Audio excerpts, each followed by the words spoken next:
کسی کے برے کہہ دینے سے نہ ہم برے ہو جاتے ہیں نہ اچھے۔ اپنی زبان سے ہر شخص اپنا ظرف دکھاتا ہے، دوسرے کا عکس نہیں۔ جب اپنوں میں غدار، مکار، منافق پیدا ہو جائیں تو میدان میں کھڑا شیر بھی کتوں سے ہار جاتا ہے۔ صبر کرنے والوں کا مقدمہ اللہ تعالیٰ خود لڑتا ہے۔ آدمی کا اپنا مال وہی ہے جو اس نے آگے بھیجا، اور اس کے وارث کا مال وہی ہے جو اس کے پیچھے رکھا ہے۔ ہمیشہ ان لوگوں کا چناؤ کریں جن کو عزت دینے پہ وہ خود سے بڑھ کر آپ کو عزت دیں، اور یہی بہترین لوگوں کی نشانی ہے۔ لوگ کیا کہیں گے؟ یہ ایک ایسی سوچ ہے جو اللہ تعالیٰ کا ڈر نکال کے لوگوں کا خوف ذہن پہ غالب کر دیتی ہے۔ آنسو ہر دل کو نہیں پگھلا سکتے، یہ فقط ان دلوں پر اثر انداز ہوتے ہیں جن میں رب بستا ہو۔ کسی کو ناراض کر کے اور کسی سے ناراض ہو کر نہیں سونا چاہیے، کیا پتہ ہم صبح جاگ ہی نہ سکیں یا وہی صبح ہمیں نہ ملے۔ کسی کا اتنا دل مت دکھاؤ کہ وہ اللہ تعالیٰ کے سامنے تمہارا نام لے کر رو پڑے، کیونکہ ٹوٹے ہوئے دل کی آہ عرش تک جاتی ہے۔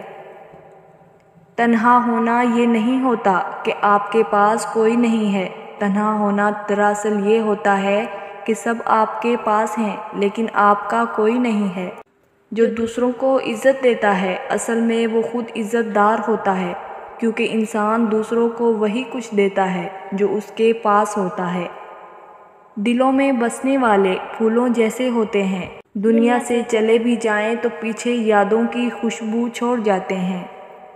ہر کسی کے لیے دعا کیا کرو، کیا پتہ کسی کی قسمت تمہاری دعاؤں کا انتظار کر رہی ہو۔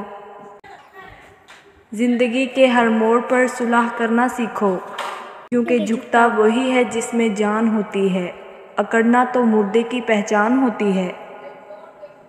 کبھی کبھی جو لوگ ہمیں بیوقوف سمجھ رہے ہوتے ہیں دراصل ہم ان کی ہوشیاریوں کو نظر انداز کر رہے ہوتے ہیں۔ زندگی گزر گئی سب کو خوش کرنے میں، جو خوش ہوئے وہ اپنے نہ تھے اور جو اپنے تھے وہ کبھی خوش نہ ہوئے۔ کامیاب لوگ اپنے فیصلوں سے دنیا بدل دیتے ہیں، اور کمزور لوگ دنیا کے ڈر سے اپنے فیصلے ہی بدل دیتے ہیں۔ حسد اور جلن دوسروں کی خوشیوں کا ذریعہ ضرور بنے، مگر اپنی خوشیاں جہاں تک ہو سکیں راز رکھیں، کیونکہ نظر برحق ہے، اونٹ کو ہانڈی میں اور بندے کو قبر میں پہنچا دیتی ہے۔ کسی کے مسکراتے چہرے کے پیچھے حسد اور جلن کو ہم نہیں جان سکتے۔ تنگ دماغ لوگوں کے ساتھ مسئلہ یہ ہوتا ہے کہ ان کا منہ ہمیشہ کھلا رہتا ہے۔